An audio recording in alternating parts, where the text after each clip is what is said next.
This one is all about robot voices and podcasting. Really? Yeah, you might be surprised.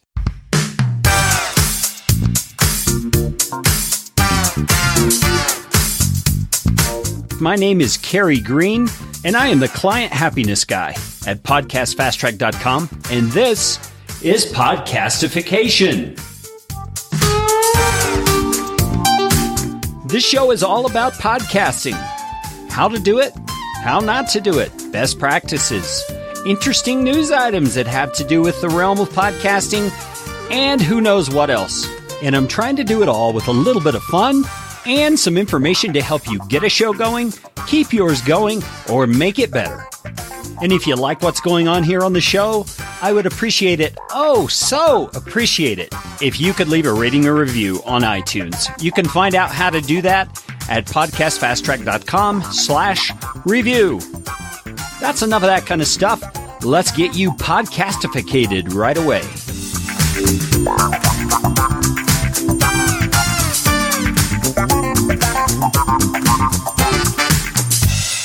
All right. We're talking today with a guest that I've invited to be on the show. Actually, he reached out to me. His name is Jim Kukral. And if you don't know of Jim, you really need to know of Jim.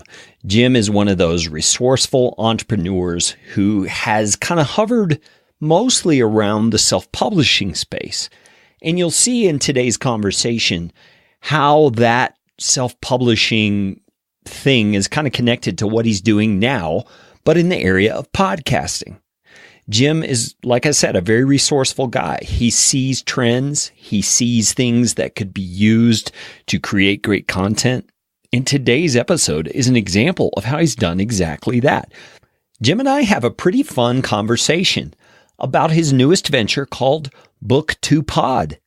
Book to Pod. And it doesn't have to be a book, as you'll hear as we go on through this episode. So that's enough. Let's get into the conversation. Jim Kukral, it has been a long time. How you doing? I'm doing great. Thanks for having me on the show. Oh, you're so welcome. Jim reached out to me through the guest sign-up form that I have on my podcast website, and I was so glad to see his name there because Jim is a guy who's been doing podcasting for a while and self-publishing and a lot of other things. So, Jim, we've already kind of read your bio. What are you up to now? Why would you want to be on a show about podcasting? Well, actually, I do 2 or 3 podcasts now. I have the Sell More Book Show that I do with my friend Brian Cohen, and it's a weekly news show about self-publishing, and we've done it for over 3 years and 205 episodes. So it's the longest running podcast I've ever done.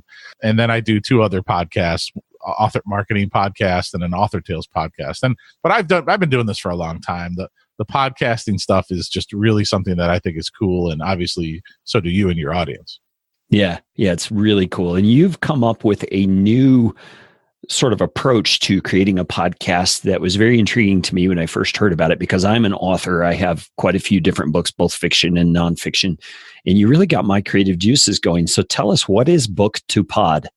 Right. So, for people who have written a book, one of the best things you can do with your book is transform it into other forms of content. You could turn it into videos. You could break out each chapter and turn it into videos and put them on YouTube. You could turn them into smaller chapters and turn them into audio files on your own and read them, or you could turn them into a podcast. Now, the problem is that creating a podcast, as most people realize, is a lot of work. So what Book to Pod does is essentially we use the power of computer-generated voices. And we take your book and we turn it into a multi-episode podcast that we upload for you and publish on iTunes and all of the wonderful places using the power of robots to read your book. So you're going to say, well, why in the heck would you do that, Jim, right? Well, let me give you an example. So we did a book for an author called Casey Lane. She wrote a book called Cinderella Dreams of Fire. And that book was, I forget how many words the book was, but it was, I think, around 40,000 words. We turned that book into a 40-episode podcast, and that's over 5 hours and 13 minutes of audio content. And we were able to do that in a matter of minutes as opposed to somebody reading their book or hiring a narrator. Yeah, that totally makes sense to me. Now, how does the pricing compare between what someone would normally pay a narrator versus book to pod? Well, I can tell you right now that there are places online right now that charge 30, like for example, there's a site that charges for conversion of articles. So if you wrote a blog article or a post, and they would charge you $30 to convert an 800-word article. Okay. Wow. That's 30. And so, but what you're getting is they're getting a narrator and they're going to read your article and all that stuff and then give you the audio file edited and all that after.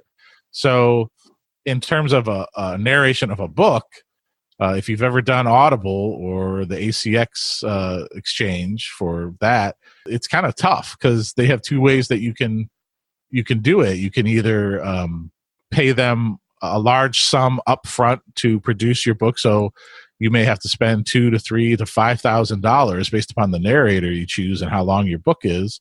Or you can audition with one of them and they can then take percentage of your royalties, like 50% of your royalties for like the next 7 years of your book. Now, I want to be very clear here.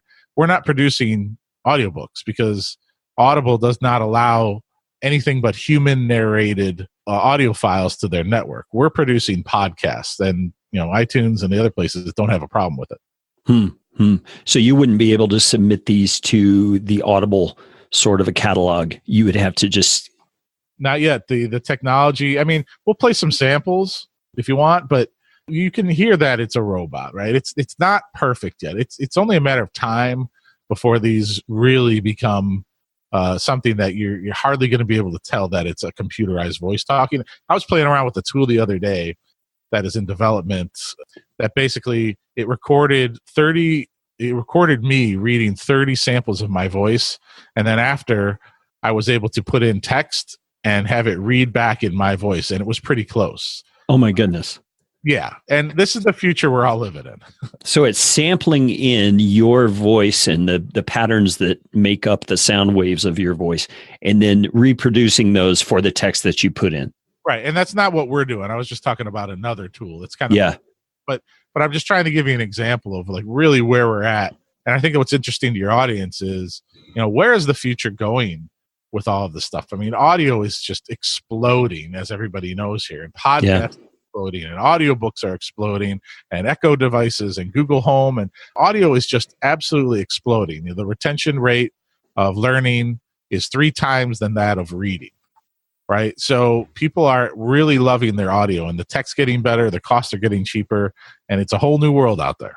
Yeah, it's totally is. Now, let me ask you a question. I know that somebody was listening and their ears perked up when you said robots reading their book. They're thinking of, the robot from Lost in Space or something, warning, Will Robinson, Tell us what this is all about. I mean, you mentioned you have some samples, which we'll hear in a moment, but what do you mean when you say robots? Well, why don't I just play you a sample? So yeah. Right now on Book to Pod, we've got 4 robot voices that we've picked. Now, we use a system called Amazon Polly, which is their text-to-speech learning development platform that Amazon has built to produce these voices. And they have like 30-something voices in their network. We've identified 4 of them that we think are the best ones, 2 American accents and then 2 British ones. So I'm going to play what we call Harry, the American male sample. So here we go. Hello, my name is Harry, and I'm hoping you'll choose me to be your computerized voice narrator when creating your brand new book to pod. Jessica will try to tell you that she's the best voice to pick, but we both know that I'm the voice that will make your new listeners happy. I think she still holds some resentment from a past relationship we had back in the day, so whatever she says to you, take it with a grain of salt. Okay, so just so everyone's clear, like we typed that in, we wrote that, and then sent it to Polly, and then Polly sends you back that audio file. Wow. You can hear or tell that it's digitized, but not as bad as I was expecting. Now let me play the same voice reading a little bit of different script, but this is Nigel, and this is with the British accent. American robot voices have too much drama. If you're tired of listening to Harry and Jessica argue, then you'll want to make sure you choose me to be the voice of your new book to pod. I'm Nigel, and don't you agree that my English accent sounds so calming and professional? I believe your new listeners will agree, so please consider choosing me. If you do, the next pint at the pub is on me. So, just another example. So, like I said, what we have found is that once you start listening, you kind of lose the fact that it's a robot voice, and you just start getting entertained. Yeah. But we're still early. This is brand new. So, I mean, I think what's interesting for people on your show is like, what is the future of all this stuff? I mean, when does this technology become to the point where you can't tell the difference? And I think that's coming really quickly. Yeah, I do too. I think it's going to be a point in time in the very near future with the way that technology kind of doubles itself every couple of years, that you're exactly right. These robot voices are going to be indistinguishable in some ways from human voices, and except for maybe the interactive part. Now, let me ask you this, Jim. I think a lot of people would probably be thinking exactly this. Why in the world would I want to do this? What's the benefit of putting out my book chapter by chapter as episodes in a podcast? Well, it's content marketing, right? We all understand that concept. The more places you have your content, the better chance you're going to have at building an audience and building, if you're nonfiction, generating leads to your consulting business, your agency, whatever it is you're trying to do. Podcasting, as we all know, is exploding. I mean, the people who are listening to the podcast, it's in the millions, and it's growing and growing and growing. On my site, I have a thing called The Power of Podcasting for Authors. And according to Apple, over 10 billion podcast episodes were consumed on its devices in 2016, right? 68 million Americans tune into podcasts. That's 1 in 4 of every person in America monthly. Wow. Yeah. And that's just iOS devices. Yeah. Just iOS, right? And that's just US. Yeah. 52% of people listen while driving, and then the rest are working out, traveling, and commuting. And we already talked about the retention rate of auditory learning is 2 times higher than reading. So we have this huge podcast explosion happening. And so let's say you've written a book on webinars, or you've written a book on how to build IKEA furniture. I don't care what it is. Or you've written a fiction book. Getting your content put into the podcasting medium is really smart, because you're already going to get injected into all these people who are listening to all these podcasts, and you can use that to drive more leads and readers and email signups. Yeah. So let me give you a use case, and you can respond with your experience and your perception of how you'd go about making the most of it. Say someone has a fiction book, or say a series of books, say 3 or 4 books in a series. They want to put those on a podcast. For what reason? How is that going to help them sell books? Well, I'll tell you about Cinderella Dreams of Fire. So Casey Lane has put her book up on our network without any promotion, okay? Without any promotion, not even promoting on social media. The author didn't even tell anyone about it. Her book has been viewed 1,300 times in the last month, or the chapters of her book have been downloaded and listened to 1,300 times in the last month. So there's a way to get instant traffic and people listening to your content just by uploading a podcast. It's just a great way of having your content in another medium. So so what Casey Lane does is, with Book to Pod, we allow you to put in a custom call to action. So at the end of every episode or chapter, right, you can write in, hey, if you'd like to get a free novella, or you'd like to get something else that I have, visit CaseyLaneBooks.com, and you can subscribe there. So it's a lead gen for them as well. So I could see an author potentially putting their first book on as a podcast, and then the call to action is always, there are 2 more books in this series. Get them on Amazon at this link, that sort of thing. Does that sound reasonable?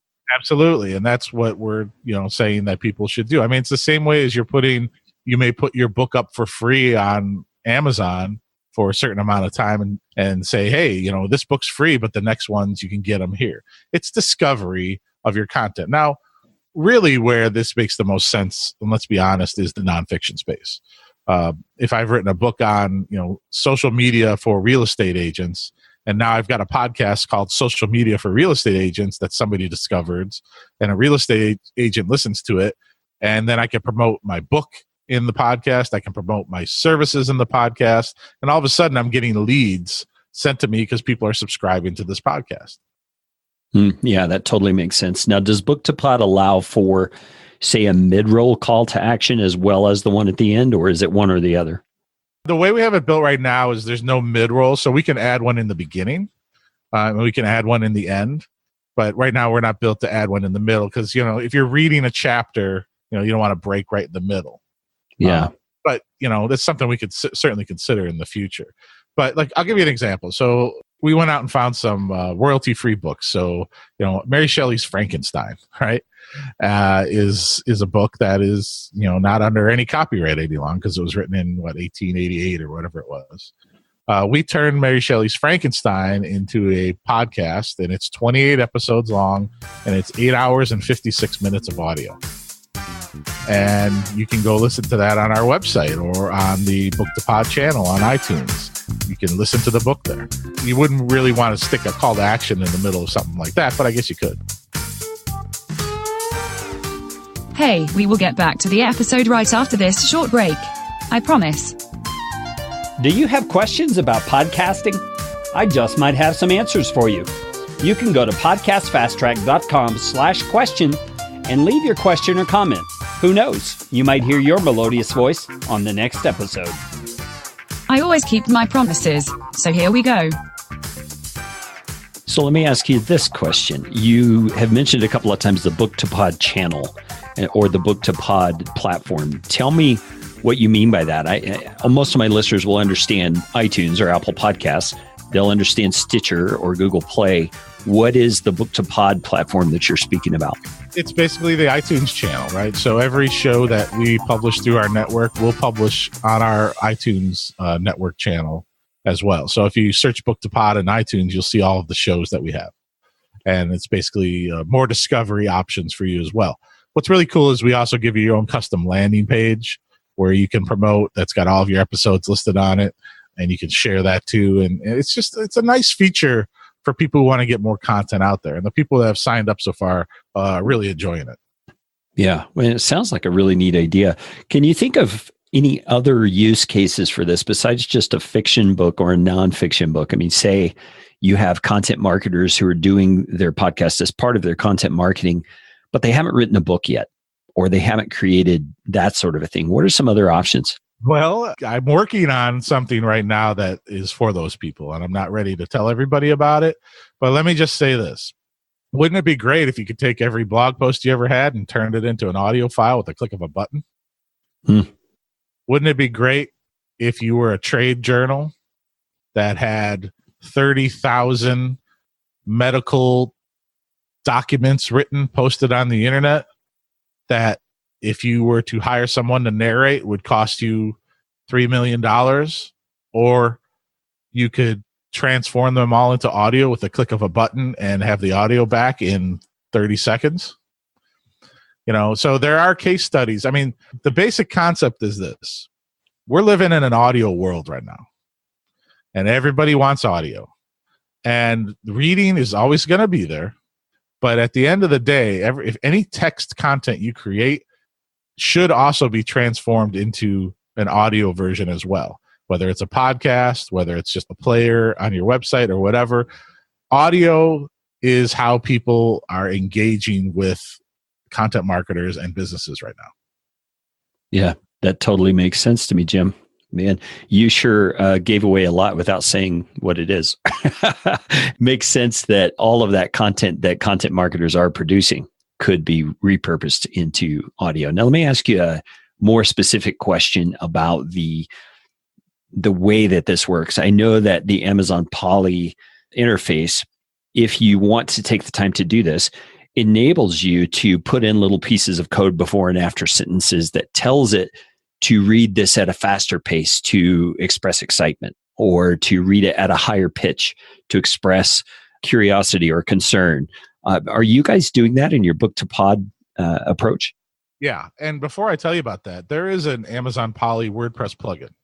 So if you want to go out and install it on your blog today and see how it works, it will actually hook into Polly and transform your blog posts into audio. The problem is configuring it with Polly is like a 17-step process, and you got to have a rocket science degree to figure out how to do it. They're developers. They're not, they're not building for an audience of non-tech people. So you can do that. So what we do, we built our own system that integrates with Poly. And to your point, our proprietary system is built so that you can go into an easy web interface. So for example, when you order a book to pod, you go into a web interface and you just enter your content. Now we'll put it in for you, but if you just want to enter it, like here's the chapter title, here's the call to action, here's my chapters, paste it in and hit publish, we'll actually interface with Poly and do that. And what we can do is speed and slow things down. So some of the voices, you'll choose your voice. You might like Nigel, the British accent, better, or you might like Harry, the American male accent, or you might like Nikki better. It doesn't matter what choice you want. You may say to yourself, well, it sounds better a little slowed down. We've done all that work, right? We spent months and months and months really sweet spot configuring the voices. Because again, Amazon Poly is not a consumer-faced development platform. It's a development platform that allows people like me and my partner to go in and tweak it. And so, yeah, we can do all of that stuff. Wow, that is really cool. It's very interesting to think of the improvements that are going to happen in this over time. One other question regarding the capabilities here. I'm thinking, especially for like a fiction book, if a person, say they have a fantasy book and they have names that they've created that aren't typical names, is there a way to put in phonetics and things like that for the robot to read it correctly, or is the robot just going to make its best stab? Right. So that's part of our proprietary system. So we've been in the background while we've been working with clients, figuring out how to pronounce things. What's interesting, I'll give you an example. A word like niche, okay? An American may pronounce it as niche, but a British will pronounce it as niche, all right? So Poly is smart enough to know that the British will pronounce it that way and will automatically do that. So those types of things are already built into Poly. But then you get to points where, like my name, for example, Kukral, Kukral. Well, if you just put that into Poly the way it is, it comes out a little bit. It doesn't come out the way I pronounce it. What we do is we go in and we look for specific words that maybe aren't pronounced the right way, and we fix them and we phonetically put them in. Another example would be this, like when you write in a call to action and you say, www.booktopod.com, it reads it like that. So you don't have to change the wording. It's smart enough to read it the correct way is what I'm saying. But in the background, we've been working on all these this whole lexicon of the way Poly pronounces things, and we're automatically correcting those things as we go. Wow, that is really cool. I'm glad that somebody is doing this kind of stuff, because I would drive myself crazy trying to fix it all. And I'm not doing it. I'm the marketing end of this. My expert developer is on the other end doing all the tricky stuff. Yeah, well, that's the smart way to do it. So, Jim, what have I not asked you about Book to Pod that I should have? I guess the question that people want to know is, what does it really sound like? So I could play you a sample. Yeah, let's do it. But would you prefer a fiction or a nonfiction book? Can we do one of each? Okay, let me play an example of Cinderella Dreams of Fire.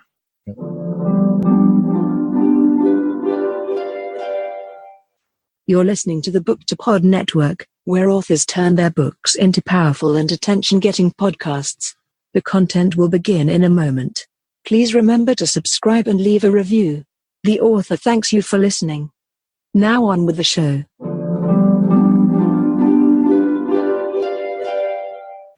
Cinderella Dreams of Fire by Casey Lane. Chapter 7. Prince Braden woke up so sore he could barely sit up. As he stretched his arms skyward, he heard a pop in each of his vertebrae. Then he brought a hand up to his throbbing face. It was swollen and raw. So there's an example. Now, there was a good example there where she pronounced vertebrae kind of weird. Yeah. So that's a good example of the limitations of the technology that we're working with. You can't fix every little tiny thing in there.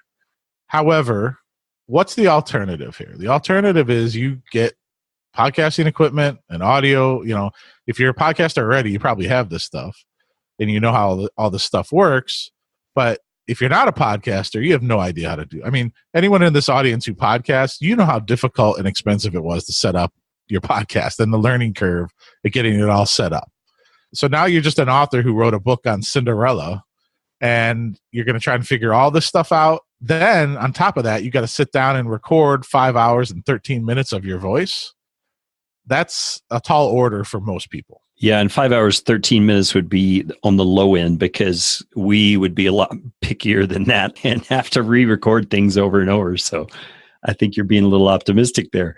Well, yeah, I am. And, I've been recording audios and videos for 20 years on the internet, and I'm good at it. I've been doing it a long time. If you're just a writer, an author who writes books, most likely you're not good at it. It's going to take you a lot of time to do. So that's the fiction example.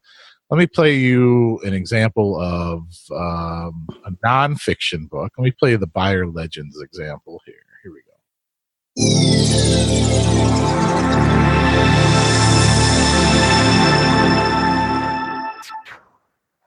You're listening to the Book to Pod Network, where authors turn their books into powerful and attention-getting podcasts. The content will begin in a moment. Please remember to subscribe and leave a review. The author thanks you for listening. Now on with the show.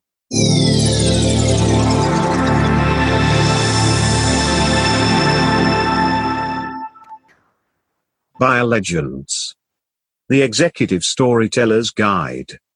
How to use stories to reveal the opportunities and gaps in your customer's experience within your current marketing and sales process. By New York Times best-selling authors Brian and Jeffrey Eisenberg with Anthony Garcia.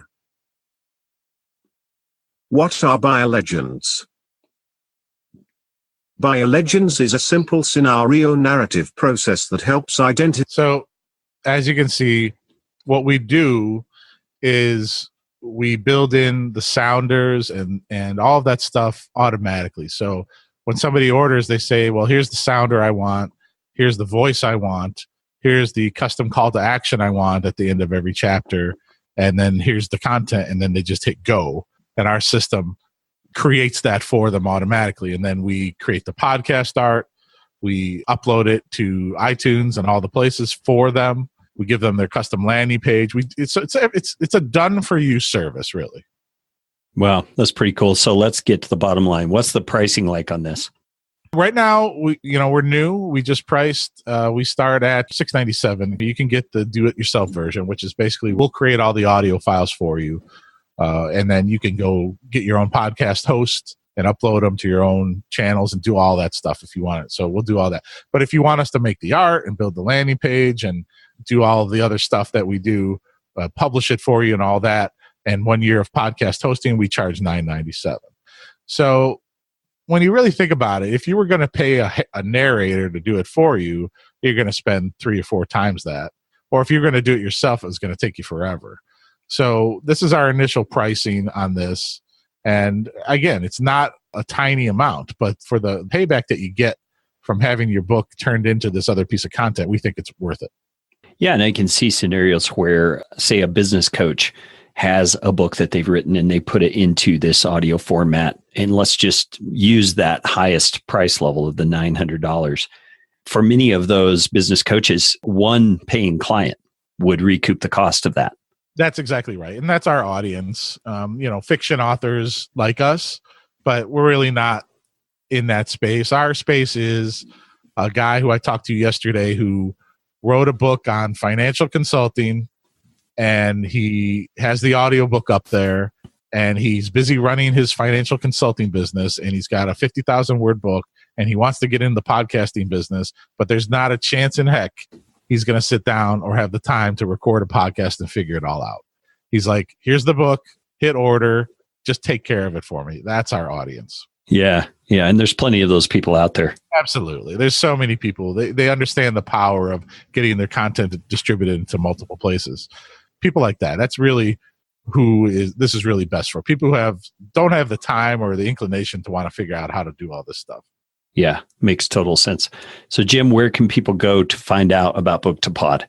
It's pretty cool. Go to book2pod.com. You can actually give it a test drive. If you go to the site and just click on the test drive link at the top, you can go in and actually put in up to 1,300 characters of your book or whatever you want to put in, actually. Pick a voice, and we'll generate that file for you. And by the time you're done hitting submit, you should get an email back with your audio file giving you your sample of what it's actually going to sound like. So it's a pretty cool thing. Wow, that is pretty cool. Well, Jim, thanks for reaching out to me, and thanks for the time you took today to talk to me about Book to Pod. I hope that many of my listeners put on their thinking caps and figure out how this could be a beneficial thing for the projects and the content that they're putting out. Well, I'm glad to be here, and I appreciate it very much. And if anyone has any questions, feel free to contact me, and I'm glad to be on your show, and I would love to do it anytime. All right. Thanks, Jim. Hello? So, what do you think? What do you think about that? Robot voices on a podcast. I'm curious. Would you listen to it?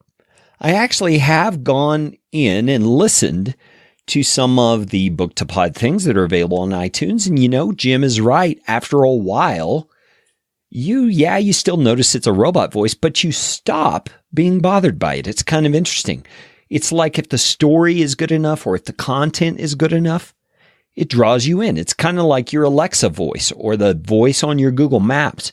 You just kind of get used to what it is, and it doesn't bother you anymore. I think this is a pretty cool idea, and I might be looking into this for some of my books. As I mentioned on the show, I have some fiction books and I have some nonfiction books. I have so much on my plate right now. I'll probably get to it in 10 years, but it's one of those things I think is a great idea, and done right and marketed well could be a great boom for people who need it. So I'd love to hear your feedback on this episode. Wherever you see this posted, whether it's social media or on the actual website, leave me a comment. Let me know, what do you think about this idea of robot podcasts? Well, that's it for today. You know what time it is. It's time for you to go out and make it a podcastificating day.